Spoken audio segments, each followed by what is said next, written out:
ఒకానొకప్పటి విషయమిది. ఒక పేద విధవ మహిళ తన కొడుకుతో కలిసి ఉండేది. ఆమె కొడుకు జాక్ ఏ పని చేసేవాడు కాదు, ఎందుకంటే అతను చాలా బద్ధకస్తుడు. అందువల్ల ఆమె వద్ద డబ్బు ఉండేది కాదు. అమ్మా, తినడానికి ఏమైనా ఉందా? నాకు ఆకలేస్తుంది. రోజులు గడుస్తున్నాయి. వాళ్ళు ఇంకా పేదవారయ్యారు. ఆ రోజు రానే వచ్చింది. తమ మిల్క్ వైట్ ఆవుని అమ్మేయాల్సి వచ్చింది, ఎందుకంటే దానిని కూడా వారు మేపలేకపోయేవారు. జాక్ తల్లి అతనితో చెప్పింది, ఆవుని బజారుకి తీసుకెళ్లి మంచి ధరకు అమ్మేయమంది. బహుశా తినడానికి ఏదైనా కొనుక్కోవచ్చని. బజారుకు వెళ్లేటప్పుడు జాక్ ఒక విచిత్రంగా కనిపించే ముసలాయన కలిశాడు. ఆ ముసలాయన ఆవుని చూసి జాక్తో అన్నాడు, హలో, ఇలా చూడబ్బాయ్, నువ్వు నీ ఆవును నాకిస్తే కనుక నేను నీకు దానికి బదులుగా బోల్డని వస్తువులనిస్తాను. జాక్ ఇది విని ఎంతో సంతోషించాడు. ముసలాయన 5 బీన్స్ ని తన జేబులోంచి తీసి ఇచ్చాడు. బీన్స్? అవును, ఇవి మ్యాజిక్ బీన్స్. జాక్కి ముందు ఈ విషయంపై నమ్మకం కుదరలేదు. ఇలా విను బాబు, నువ్వు ఒక మంచి పిల్లాడిలా ఉన్నావు. ఈ మ్యాజిక్ బీన్స్ తీసుకో. నువ్వు సంకోచించకు, నాపై నమ్మకం ఉంచుకో. జాక్ ఆ ముసలి వ్యక్తిని నమ్మాడు. ఇక ఆ బీన్స్ కు బదులుగా ఆవు మిల్క్ వైట్ ని అతనికి ఇచ్చేశాడు. తన పనితో సంతోషించి జాక్ ఇంటి వైపుకి వెళ్ళాడు. అమ్మా, ఇలా చూడు నేనేం తెచ్చానో. జాక్ ని ఇంత సంతోషంగా ఉండడం చూసిన తల్లి అనిపించింది ఆవుకి మంచి ధర పలికి ఉంటుందని. ఎప్పుడైతే జాక్ తన తల్లికి మ్యాజిక్ బీన్స్ చూపించాడో ఆమెకు చాలా కోపం వచ్చింది. ఆమె ఆ మ్యాజిక్ బీన్స్ ని గార్డెన్ లోకి విసిరేసింది. జాక్ ని అక్కడి నుండి వెళ్ళిపోమ్మని చెప్పింది. నువ్వు నీ గదిలోకి వెళ్ళు. నిన్ను నేను బయటికి రమ్మని పిలిచే వరకు బయటికి రాకు. నీకు ఈరోజు భోజనం లేదు.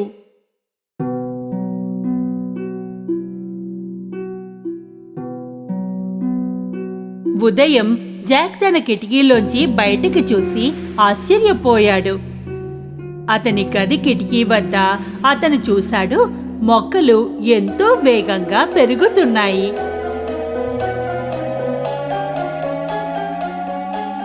అవి సాధారణ మొక్కల్లా లేవు, పువ్వులు కాదు, ఇవి మ్యాజిక్ బీన్స్ మొక్కలు.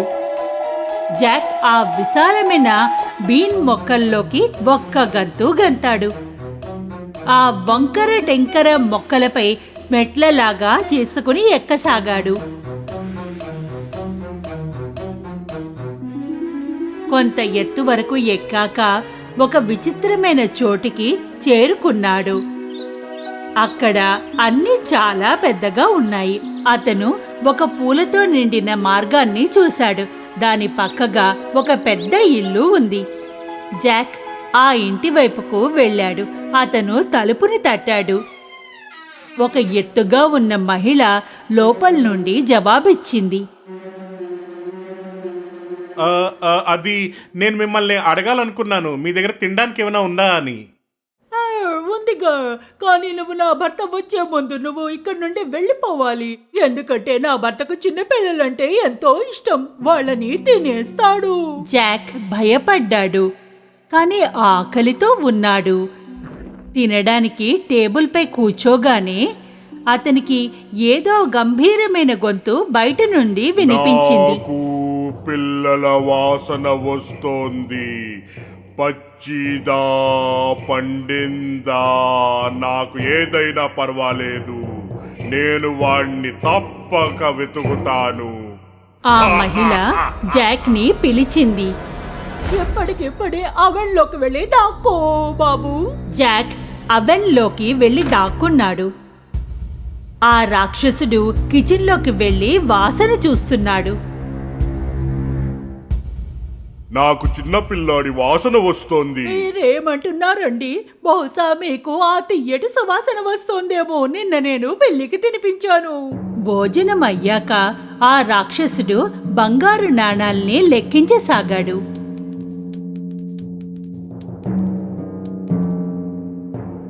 కొంతసేపటి తర్వాత అలా లెక్కించి అలిసిపోయాడు, నిద్రపోయాడు.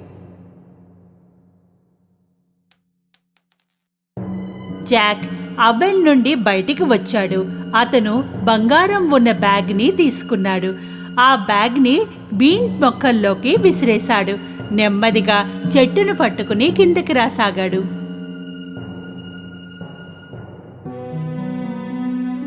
అతను బంగారంతో నిండిన బ్యాగ్ని తీసుకుని ఇంటి లోపలికి పరిగెత్తాడు.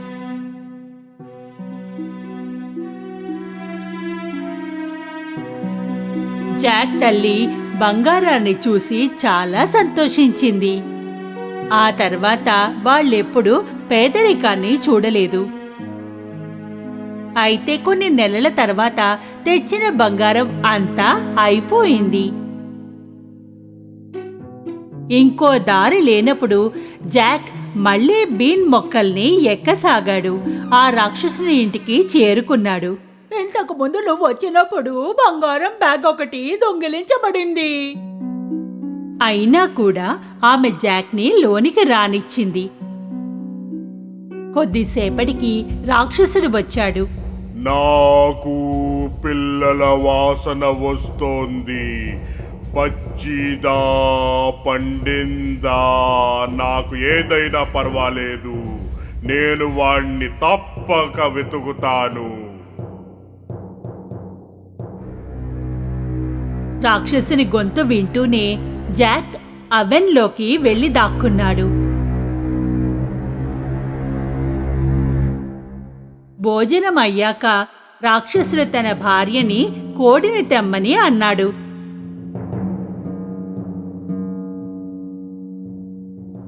ఆమె కోడిని తీసుకురాగానే అతను ఆ కోడిని గుడ్డు పెట్టమని చెప్పాడు. జాక్ ఇదంతా చాలా ఆశ్చర్యంగా అనిపించింది.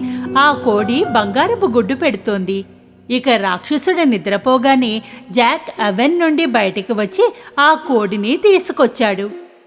కిందికి పరిగెత్తాడు.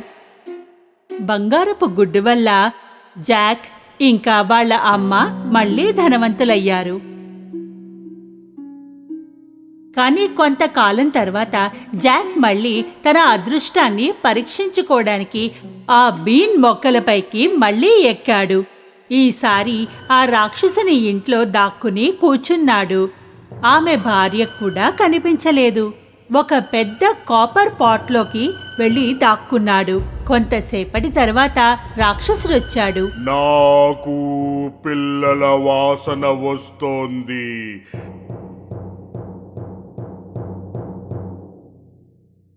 పచ్చిదా పండిందా నాకు ఏదైనా పర్వాలేదు.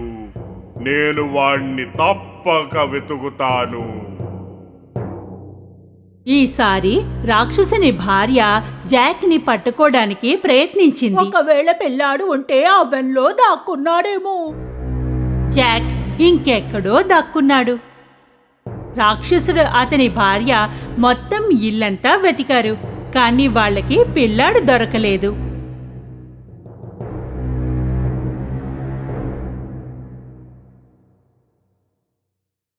భోజనం చేశాక రాక్షసుడు బంగారపు వీణని టేబుల్పై పెట్టి దాన్ని మోగమన్నాడు. వీణ మోగుతూనే ఉంది. రాక్షసుడు నిద్రపోయాడు. ఈసారి జాక్ ఈ వీణని ఎలాగైనా తీసుకుని వెళ్లాలనిపించింది. అతను రాక్షసుని మోకాలిపైకి ఎక్కి టేబుల్ మెద్దకు చేరుకున్నాడు. అయితే అప్పుడే ఊహించకూడనిది ఒకటి జరిగింది. వీణ అరిచింది. జాక్ వీణని తన నడుంకి బిగించి టేబుల్ నుండి ఒక్క గంతుకెంతాడు. రాక్షసుడు లేచాడు. జాక్ వెనకాలే పరిగెత్తాడు. జాక్ బీన్ మొక్కల నుండి వేగంగా కిందకి దిగసాగాడు. రాక్షసుడు కూడా వెనకాలే వస్తున్నాడు. అతని ఇంటికి చేరుకోగానే జాక్ తన తల్లిని పిలిచాడు. అమ్మా, త్వరగా రా, గొడ్డల్ని కూడా తీసుకురా.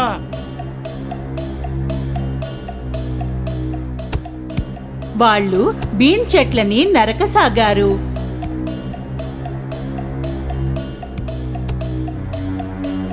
చివరికి వాళ్ళు బీన్ చెట్లని నరికేశారు.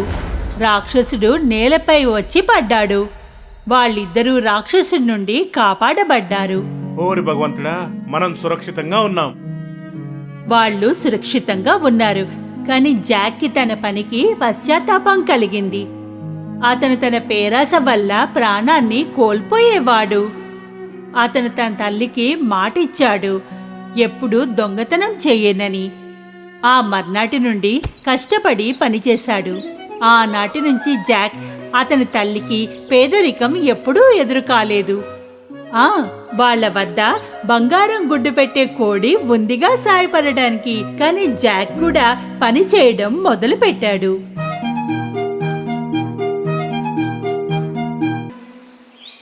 ఒకానొక సమయంలో ఒక అన్నా చెల్లెళ్ళు ఉండేవారు, హెన్సెల్, గ్రెటెల్. వాళ్ళు చాలా చిన్నగా ఉన్నప్పుడు వాళ్ళ అమ్మ మరణించింది. వాళ్ళు తండ్రితో కలిసి అడవిలో ఒక గుడిసెలో ఉండేవారు. వాళ్ళ నాన్న డబ్బు సంపాదించడానికి కట్టెలు కొట్టేవాడు. పని, పిల్లల్ని చూసుకోవడం మధ్య సతమతమవుతూ మరో వివాహం చేసుకోదలిచాడు. అతని కొత్త భార్య ఎంతో ధనవంతుల కుటుంబానికి చెందింది. ఆమెకి నచ్చేది కాదు ఈ పేదరికం, గుడిసెలో ఉండడం. తన సవితి పిల్లలంటే ఏమాత్రం ఇష్టం లేదు. శీతాకాలంలో ఒక రాత్రి నిద్రపోయే ముందు హెన్సెల్, గ్రెటెల్కు ఏవో శబ్దాలు వినిపించాయి. వాళ్ళ కొత్త అమ్మ వాళ్ళ నాన్నతో ఏదో చెబుతోంది. శీతాకాలంలో ఇల్లు గడవాలి, తినడానికి సామాన్ తక్కువ అవుతుంది.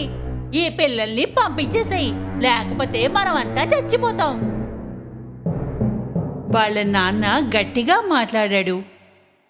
నువ్వు మాట్లాడకు, వీళ్ళని రేపు దూరంగా ఎక్కడైనా వదిలి వచ్చేస్తా. ఇది విని గ్రెటెల్ ఏడవసాగింది.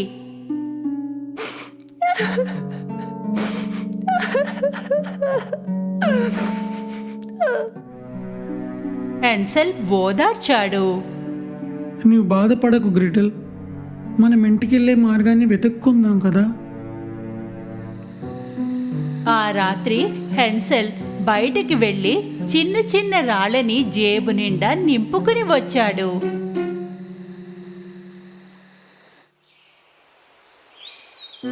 మర్నాడు ఉదయాన్నే వాళ్ళంతా ఇంటికి దూరంగా వెళ్ళసాగారు. తండ్రి పిక్నిక్ వెడుతున్నామని చెప్పాడు. వెడుతూ ఉండగా హెన్సెల్ ఎవరికీ కనిపించకుండా దారిలో రాళ్లను వేస్తూ దారి గుర్తు చేసుకున్నాడు.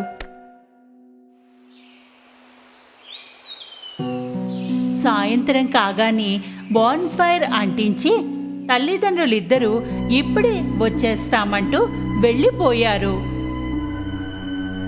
కానీ వాళ్ళు వెనక్కి రాలేదు.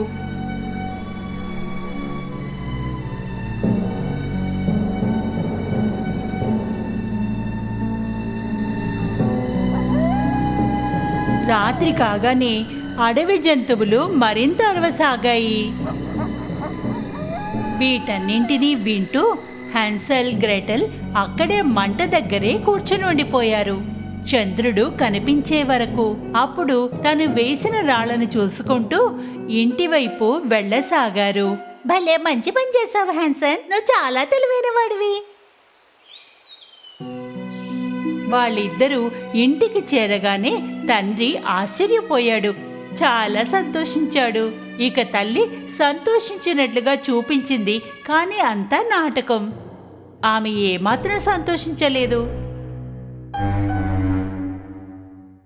3 రోజుల తర్వాత వాళ్ళ తల్లి మళ్ళీ వాళ్ళని వదిలించుకోవాలని ప్రయత్నించింది. ఈసారి రాత్రి వాళ్ళ గదికి తాళం వేసింది. దాంతో హ్యాన్సెల్ రాళ్ళని ఏరుకోలేకుండా ఉండేందుకు. అయితే హ్యాన్సెల్ తెలివైనవాడు.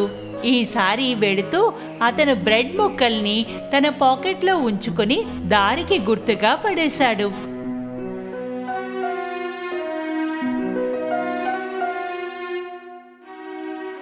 మధ్యాహ్నం కాగానే ఏదో వంకతో అమ్మా నాన్నలు వెళ్ళిపోయారు, మళ్ళీ వెళ్ళని వదిలేసి. వాళ్ళు ఇంక రారు అని నిర్ణయించుకున్నాక హాన్సెల్ ఇంకా గ్రెటెల్ సూర్యాస్తమం కాకముందే బయలుదేరిపోయారు. అయితే ఈసారి వాళ్ళకి బ్రెడ్ ముక్కలు కనిపించలేదు, ఎందుకంటే బ్రెడ్ని పక్షులు తినేశాయి.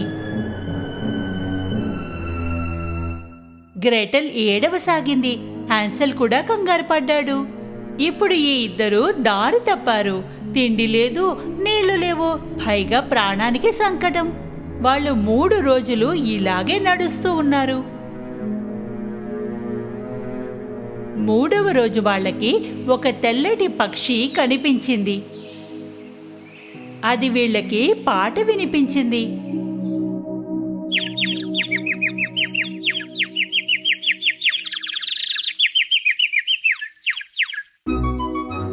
ఆ క్షణంలో వాళ్ళు తమ ఆకలిని మర్చిపోయి ఆ పక్షి వెనకాలే వెళ్లారు.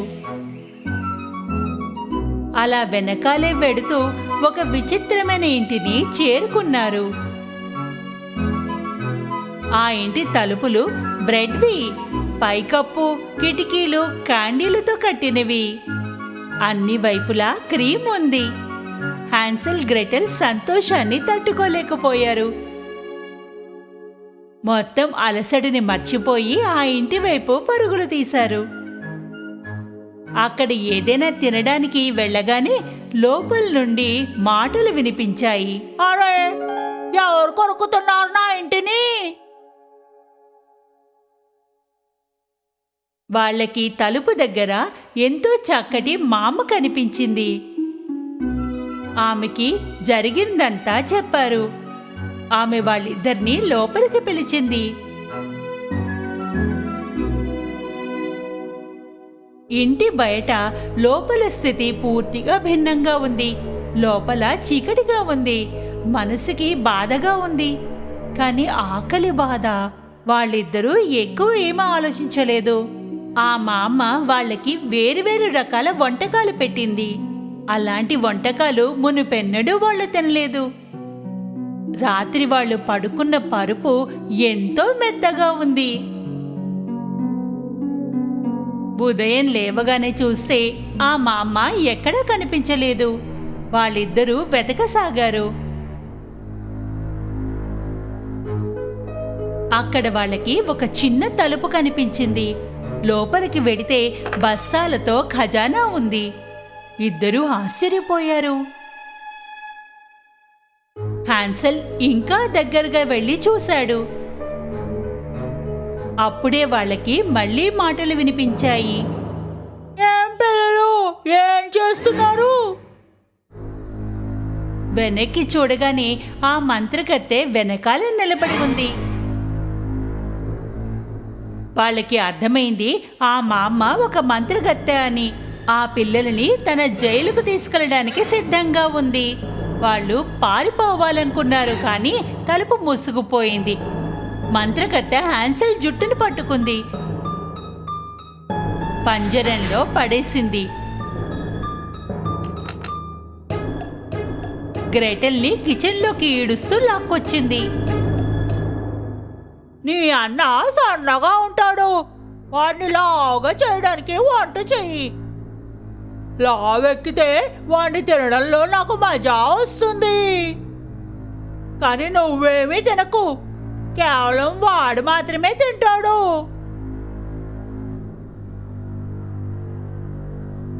గ్రెటెల్కు ఆమె చెప్పిన మాట ఒప్పుకోవాల్సి వచ్చింది. హాన్సెల్ తెలివైనవాడు.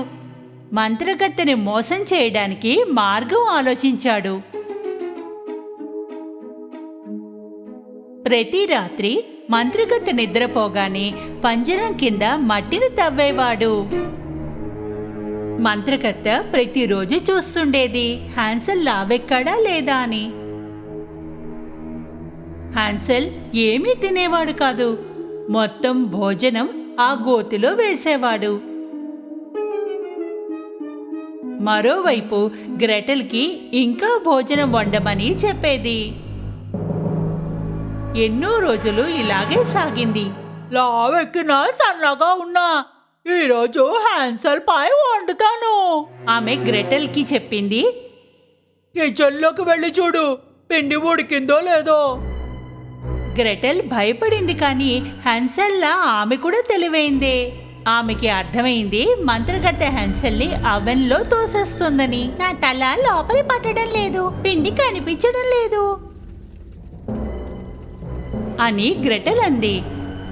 మంత్రగత్తె తన తలని లోపలికి పెట్టింది. సమయం చూసి గ్రెటెల్ మొత్తం శక్తిని కూడా తీసుకుని మంత్రగత్తెని లోపలికి తోసేసింది. ఆ తలుపు మూసేసింది.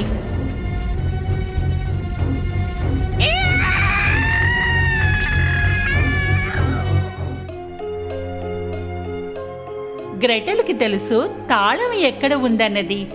క్షణాల్లో తాళం తీసి గ్రెటెల్ని బయటికి రానిచ్చింది. అవన్ నుండి మంటలు మొత్తం ఇల్లంతా వ్యాపించాయి. వాళ్ళిద్దరూ అక్కడి నుండి బయటపడి అడవి వైపు పరుగులు తీశారు.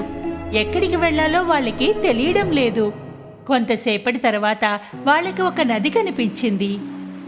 ఒక పెద్ద బాతు నదిని దాటించింది.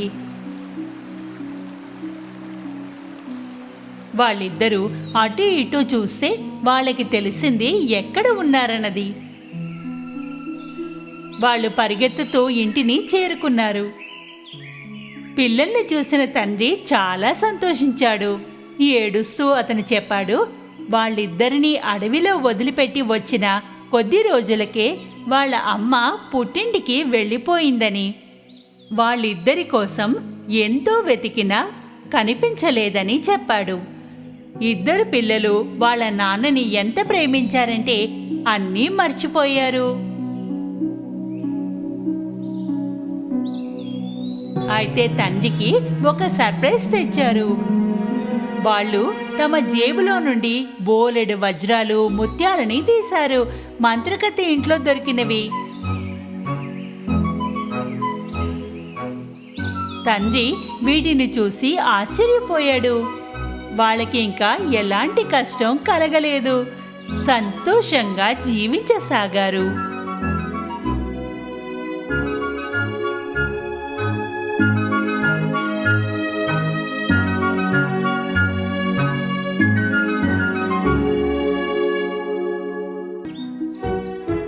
మొండి పట్టుదల గల చిన్న ఏనుగు. దూర ప్రాంతాల్లో ఉన్న ఒక అడవిలో ఏనుగుల కుటుంబం నివసిస్తుండేది. ఈ కుటుంబంలో చిన్న ఏనుగు ఎంతో అల్లరిది, పెంకి పిల్లగా ఉండేది. ఒకరోజు దాని తల్లిదండ్రులు తిరగడానికి షికారు వెళ్ళినప్పుడు దానిపై గట్టిగా అరిచాయి. అబ్బాయ్, నువ్వు ఎక్కడున్నావు? మనం షికారుకి వెళ్ళాలి పదా. నువ్వు ఎక్కడున్నావు బాబు? ఇలా రా, వెళ్దాం. కొద్దిసేపటి తర్వాత చిన్న ఏనుగు వాళ్ళ దగ్గరికి వచ్చింది. దానికి అనిపించింది వాళ్ళతో కలిసి తిరగడం తనకిష్టం లేదని. నేను మీతో రావాలనుకోవటం లేదు, నేను విసిగిపోతాను. నీ సోదరులు నాతో కలిసి రావడానికి ఎంతో ఉత్సాహంగా ఉన్నారు, మరి నీకెందుకు ఇష్టం లేదు? వాళ్ళు వెళ్ళవచ్చు, మనం ఎప్పుడో చేసే పని అలా చేస్తూ ఉంటాము. ఏనుగవడం ఎంత విసుగైన పనో. అమ్మా నాన్న ఏనుగులు తమ పిల్ల చెప్పిన మాటల్ని విని ఆశ్చర్యపోయారు, కానీ ఏం చేయడానికి తోచలేదు. సరే, నువ్వు ఎలా అనుకుంటే అలాగే చెయ్యి. నువ్విక్కడి నుంచి ఎక్కడికి వెళ్ళొద్దు. రాత్రి పడేలోపు మేము తిరిగి వస్తాము. ఎప్పటిలాగే మీరు నిశ్చింతగా వెళ్ళండి. చిన్న ఏనుగు పరివారం అంతా కలిసి దాన్ని వదిలిపెట్టి వాళ్ళు షికారుకు వెళ్ళిపోయారు. చిన్న ఏనుగు దానిలో అది ఎంతోసేపు ఆడుకుంది, కానీ కొద్దిసేపటికి విసిగెత్తిపోయింది. అది ఎంత ఆలోచించిందో అంతే నిరాశ కూడా పడింది. నాకిక ఏనుగ్గా ఉండడం ఇష్టం లేదు. ఏనుగ్గా ఉండడం ఎంత చెడు విషయం. కానీ నేను ఏమవ్వాలి మరి? సరిగ్గా అదే సమయంలో అది ఒక ఎగురుతూ వస్తున్న ఒక లేడి పిల్లని చూసింది. దాన్ని చూసి మనసు మార్చుకుంది. నేను ఒక జింకనవుతాను, ఎంతో వేగంగా ఇంకా చలాకీగా. చిన్న ఏనుగు లేడీలాగానే అనుకరిస్తూ చిన్న చిన్నగా గంతడం మొదలుపెట్టింది. కానీ దాని భారీ శరీరం, పెద్ద పెద్ద కాళ్ళు చిన్నగా జారి కింద పడిపోయింది. దానికి దెబ్బ కూడా తగిలింది. లేదు, జింక్ అవ్వడంలో అసలు మజానే లేదు. చిన్న ఏనుగు అడవిలో ముందుకు వెళ్ళసాగింది. అక్కడ ఒక చెట్టు దగ్గరికి వచ్చింది. అక్కడ కోతులు ఆడుతున్నాయి. అవి ఒక కొమ్మ నుంచి మరో కొమ్మకు గంతులు వేస్తున్నాయి. వాటన్నిటికీ ఎంతో సంతోషంగా ఉంది. అప్పుడు ఏనుగు అనుకుంది, కోతులు ఎంత ఆనందిస్తున్నాయి, నేను కూడా కోతి అవ్వాలి అని. అప్పుడది కోతుల్ని పిలిచింది. హే కోతులు, నేను కూడా ఒక కోతినే, ఇలా నన్ను చూడండి. కొద్దిసేపు ఆగిన తర్వాత కోతులు ఏనుగు పిల్ల దగ్గరికి వచ్చాయి. అవన్నీ నెమ్మదిగా కిందకి దిగి ఏనుగు చుట్టుముట్టాయి. ఒక కోతి దానిపైన ఎగిరింది, ఇంకో కోతి చెవి లాగింది, ఇంకో కోతి తొండం పట్టుకు లాగింది. ఇక చివరి కోతి ఒక కొబ్బరికాయని దానిపైన పడేసింది. చిన్న ఏనుగు కంగారు పడిపోయింది. అది కోతుల్లాగా ఒక కొమ్మ నుంచి ఇంకో కొమ్మకు ఎగిరి పారిపోలేకపోయింది. అవన్నీ దానికి హాని కలిగించాయి. వాటితో కలిసి ఆడుకోలేకపోయింది కూడా. ఎలాగోలాగా వాటినన్నిటినీ వదిలించుకుని ముందుకు పరుగు తీసింది. ఎంత వేగంగా వీలైతే అంత వేగంగా పరిగెత్తింది. చిన్న ఏనుగు అడవిలో ముందుకు వెళ్ళసాగింది. ఈసారి దానికి ఒక చెట్టు పైన ఉడత కనిపించింది. ఉడత ఒక చెట్టు కొమ్మ నుంచి ఒక పండుని కోసి తొర్రలోకి పారిపోయింది. ఓ, ఎంత అందంగా ఉందో. చిన్నదిగా ఉండడం వల్ల అది ఎటైనా వెళ్తుంది, ఎక్కడికైనా వస్తుంది. నేను కూడా ఉడతనవుతాను. చిన్న ఏనుగు చెట్టు ఎక్కడానికి ప్రయత్నించింది. ఖచ్చితంగా అది విఫలమైపోయింది. అప్పుడు అది దాని తొండాన్ని బిలంలో పడేసింది. పాపము చిన్న ఉడత ఎంత కంగారు పడిపోయిందంటే అది ఆ బిలం నుండి బయటికి పరిగెత్తుకొచ్చేసింది. మిడత బయటికి రాగానే ఏనుగు తన తొండాన్ని లోపల పెట్టి చూసింది. కానీ అది విఫలమైపోయి బయటికి రావడం కొంచెం కష్టమైపోయింది. నాకు ఉడతనయ్యే అర్హతే లేదు. చెట్లయితే చాలా చిన్నగా ఉన్నాయి కదా.